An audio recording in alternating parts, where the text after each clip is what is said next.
Assalamualaikum, selamat siang kakak semuanya. Masih bersama saya yang akan melanjutkan cerita dari novel Menjadi Milikmu Seutuhnya. Dan untuk 2 minggu ya, 3 minggu ke depan ini saya hanya upload sedikit saja karena sambil kerja rodi ya, mau mendekati Imlek jadi banyak kerjaan. Tapi saya akan berusaha setiap hari akan upload ceritanya untuk menghibur kakak semuanya. Dan saya ucapkan terima kasih buat kakak semuanya yang selalu mensupport saya. Semoga kita semua selalu diberi kesehatan, kebahagiaan, panjang umur, dan sukses selalu buat semuanya. Amin ya robbal alamin. Oke, langsung saja ke ceritanya. Selamat mendengarkan.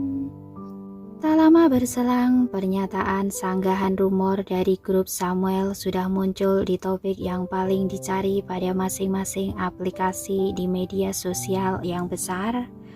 Awalnya Reina sangat senang saat melihat dirinya menjadi terkenal bersama Niko. Namun dia sekira dipermalukan dalam waktu 1 jam dan ekspresi wajahnya pun langsung berubah menjadi mengerikan. Sarah sedikit bingung saat melihat wajah tersenyum Reina tiba-tiba menghilang dalam sekejap. Kemudian dia melirik berita itu dan ekspresi wajahnya pun juga menjadi gelap. Apa maksud Niko dengan berita ini? Berita ini sebenarnya dirilis oleh Reksa dan disetujui oleh keluarga Bahtiar. Oleh karena itu masalah ini dapat dianggap sebagai kesepakatan antara kedua keluarga. Awalnya mereka ingin mengandalkan berita ini untuk memberikan tekanan pada Niko. Mereka pikir kalau berita ini akan membuat kedua anak muda itu untuk menyetujui perjodohan dan langsung menikah. Namun semua orang tak menyangka bahwa Niko akan begitu tegas dan terus terang dalam menentang ide Reksa. Ardi juga marah dan dia pun mendengus. Dia jelas-jelas sudah mempermalukan keluarga kita. Iya, bocah ini sangat berani. Siapkan mobilnya. Kita akan berkunjung ke kediaman keluarga Samuel. Semakin Ardi memikirkan masalah ini, maka semakin dia tak bisa membiarkan hal ini berlalu. Tongkat penyokongnya berderak di lantai saat dia berjalan keluar. Ardi dengan cepat bergegas ke kediaman Reksa. Begitu sudah tiba, dia langsung memelototi Reksa dengan marah. Kamu harus memberiku penjelasan untuk hal ini. Begitu pula dengan Reksa yang juga tak menyangka kalau Niko akan langsung memperlalukan keluarga Bahtiar sedemikian rupa. Jadi dia pikir kalau dia sudah dewasa sekarang dan dia bisa membuat keputusan penting tanpa bertanya lagi padaku. Meskipun bisnis keluarga Bahtiar tidak sebaik keluarga Samuel, baik Reksa maupun Ardi adalah teman seumur hidup. Selain itu, Reksalah yang sudah merilis berita itu. Oleh karena itu, ini juga bisa dianggap kalau Niko sudah mempermalukan Reksa di depan umum. Memikirkan hal itu, Reksa juga langsung merasa marah. Panggil cucuku yang kejam itu. Setelah menerima perintah, pelayan itu segera menelpon Niko. Setelah menelponnya selama 10 kali tak ada yang menjawab panggilan itu. Pelayan itu agak dalam situasi yang sulit. Tuan, Pak Niko tidak mengangkat. Ardi telah meminta Reina untuk tinggal di rumah dan menunggu kabarnya. Namun demikian, ini adalah pertama kalinya dia mengalami rasa malu yang begitu jelas. Jadi dia pun merasa sedikit kesal. Tanpa mengucapkan sepatah kata pun dia langsung pergi mencari Niko di gedung kantor grup Samuel. Sepanjang perjalanan Reina telah memikirkan banyak hal. Selama Niko bersedia untuk memberikan alasan yang logis, maka aku akan memaafkannya dan tak akan melanjutkan masalah ini. saya akan menerima penjelasan darinya jika dia memang mempunyai alasannya sendiri. Meskipun alasannya demi kemajuan perusahaan, aku masih bisa menerima penjelasannya selama dia masih ada bersamaku. Lagi pula, memang benar bahwa kamilah yang sudah memaksanya untuk menikah. Tapi perasaanku terhadap Niko juga nyata. Aku benar-benar mencintainya. Aku rela melakukan apa saja, asalkan Niko mau menikah denganku. Segera saja sebuah mobil sudah berhenti di lantai bawah gedung kantor grup Samuel. Ketika Reina melihat Bima, dia pun tersenyum dan berkata, "Pak Bima, aku punya beberapa hal yang ingin didiskusikan dengan Pak Niko. Jadi aku ingin tahu apakah dia bisa meluangkan waktunya untukku." Setelah mendengar hal itu, Bima hanya meminta Reina untuk menunggu di luar. Dia segera kembali ke dalam kantor untuk menanyakan kepada Niko apakah dia mengizinkan Reina untuk masuk. "Tidak," kata Niko dengan dingin setelah mengetahui siapa tamu itu. Tak sekalipun dia berhenti membalik dokumen yang di tangannya atau mengangkat kepalanya, meskipun Niko telah mengeluarkan pernyataan bantahan rumor setelahnya. Tiara masih tidak tertarik dengan masalah ini. Tak ada hubungannya denganku. Apakah Niko akan menikahi Reina atau tidak? Pada saat ini Tiara telah diundang untuk menemui Sandi di sebuah kafe. Ketika Tiara melihat pria yang tampak lembut itu lagi, dia langsung berpikir saat terakhir kali ketika dia meninggalkan Sandi sendirian setelah dibawa pergi oleh Niko. Oleh karena itu, dia merasa sedikit malu dan meminta maaf kepada Sandi dengan mengatakan, "Aku benar-benar minta maaf atas kejadian yang terakhir kali." Namun Sandi tidak mengambil hati, dia hanya tersenyum lembut. "Tidak masalah, aku punya beberapa hal yang harus diselesaikan tak lama setelah kamu pergi. Belum lagi, kamu tidak pergi dengan sengaja, jadi kamu juga tidak perlu meminta maaf." Setelah itu, Sandi berhenti sejenak sebelum melanjutkan, "Tapi, aku mengajakmu keluar kali ini, karena ada yang ingin aku tanyakan padaku." "Bertanya tentang apa?" Tiara merasa agak penasaran. Sandi pun berkata, "Aku ingin menanyakan ini kepadamu. Apa pendapatmu tentang Berlin Philharmonic?" "Terus terang, Berlin Philharmonic selalu menjadi inspirasi di hatiku. Aku sangat menyukai penampilanmu. Berlin Philharmonic dapat dikatakan sebagai orkestra papan atas di antara semua orkestra internasional. Jadi suatu hari nanti, aku sangat ingin bergabung dengan orkestra itu." Setiap kali berbicara tentang musik, mata Tiara pasti akan berbinar. Seketika saja Sandi berkata, "Seperti yang kamu katakan, standar Berlin Philharmonic sangat tinggi.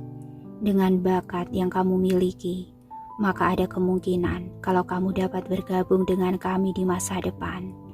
Namun, kamu masih kekurangan sesuatu. Jadi sangat kecil kemungkinannya kamu bisa bergabung sekarang."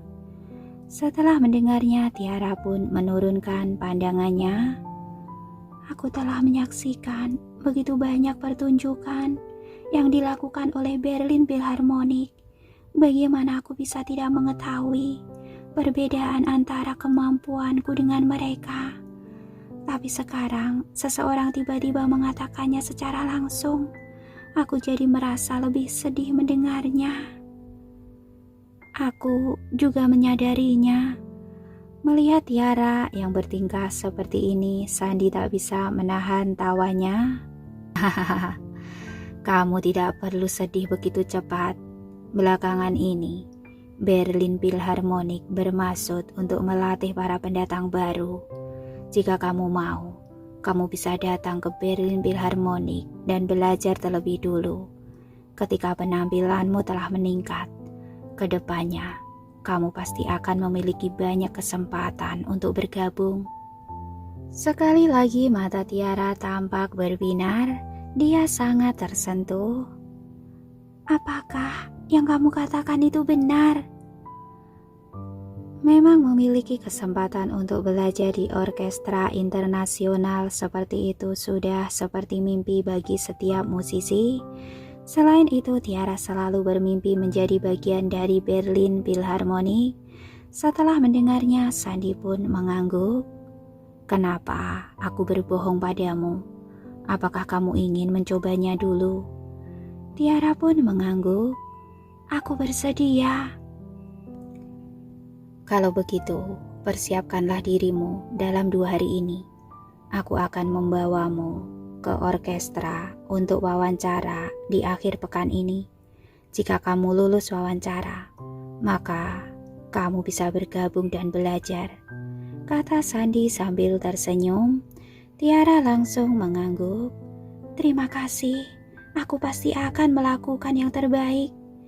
Setelah kembali ke rumah, Tiara segera memusatkan perhatiannya hanya untuk berlatih biola.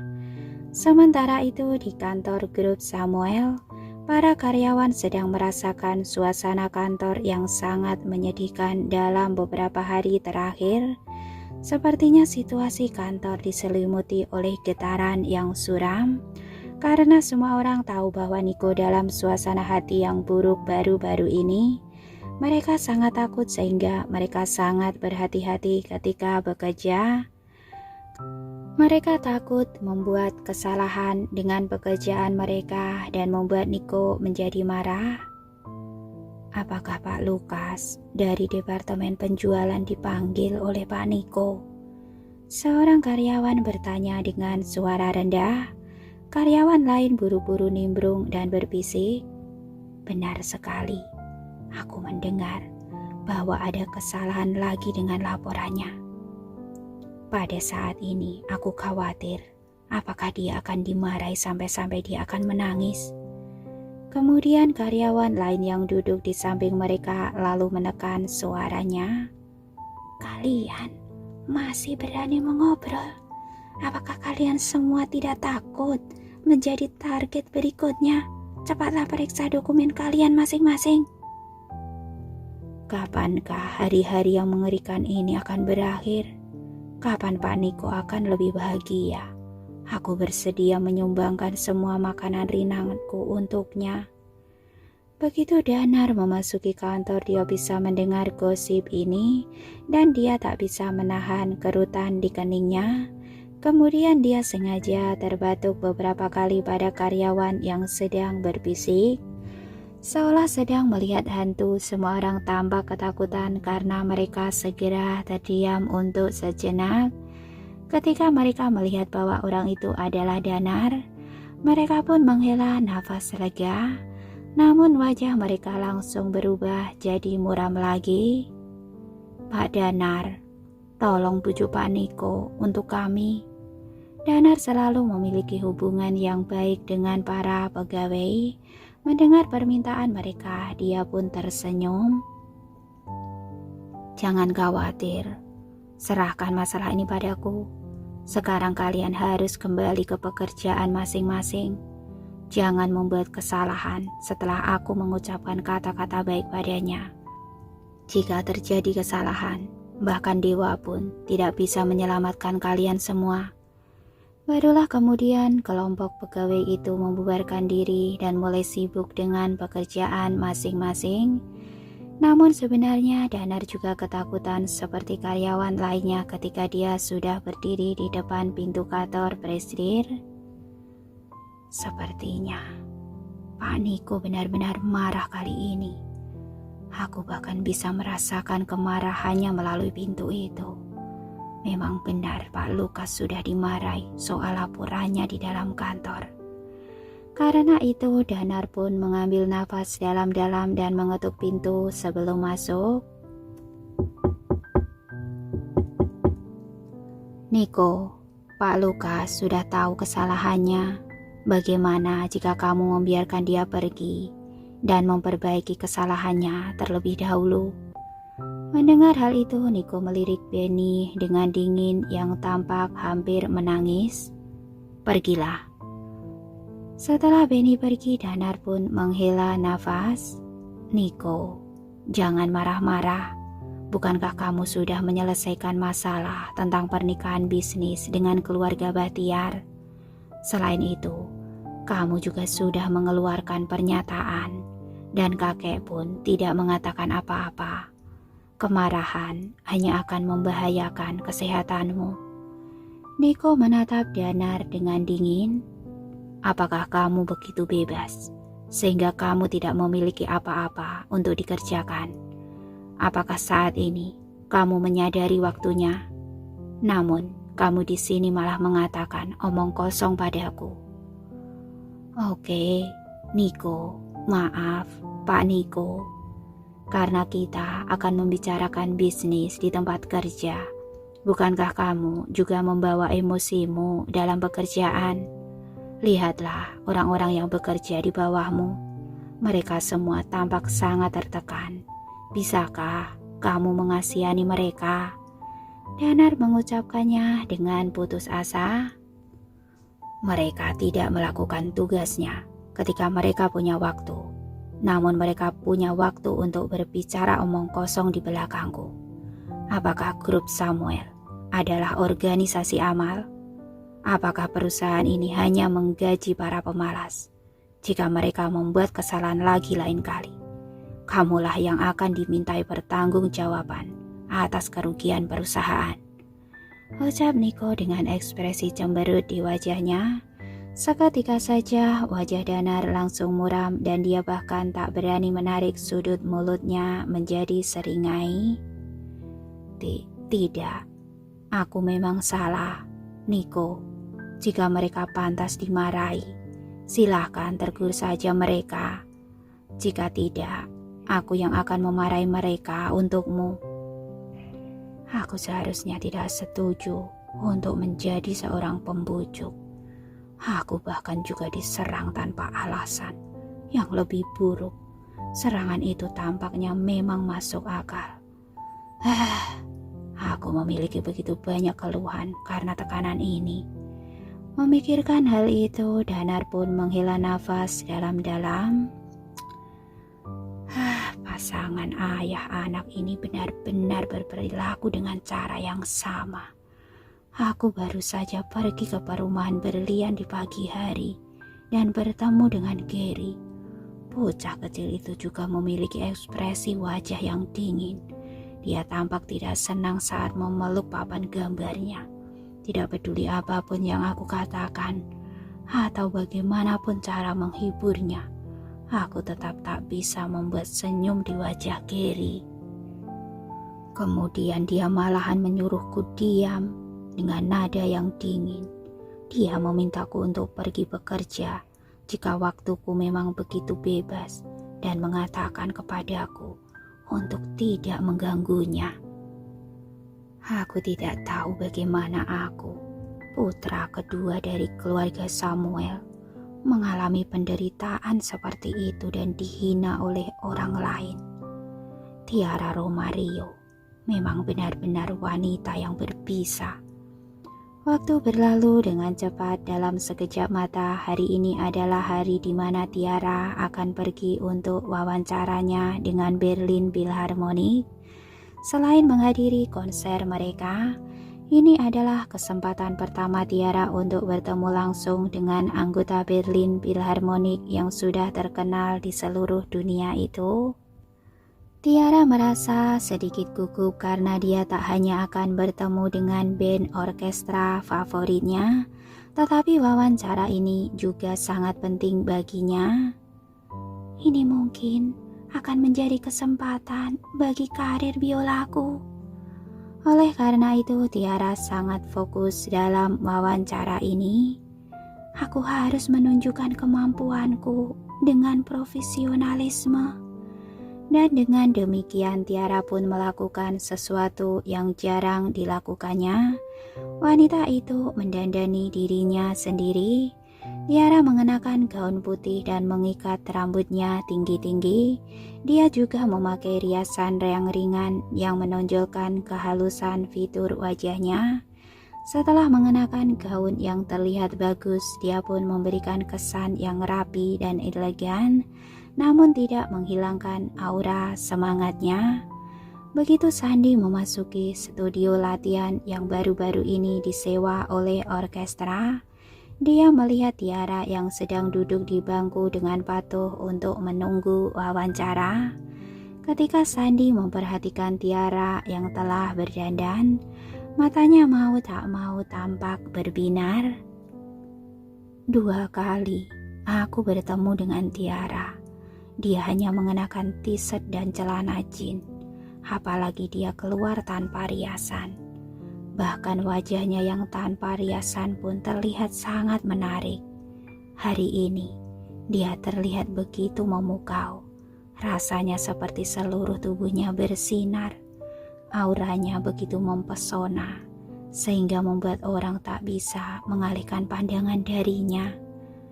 Setelah mendengar langkah kaki yang datang dari belakang, Sandy tiba-tiba menyadari bahwa dia sedikit tersesat dalam pikirannya, jadi dia sedikit mengangguk kepada rekannya dan berjalan menuju ke arah Tiara. Sandy tersenyum dengan lembut pada orang di depannya yang tampak sedikit tak nyaman. "Tiara, kenapa kamu di sini pagi-pagi sekali?"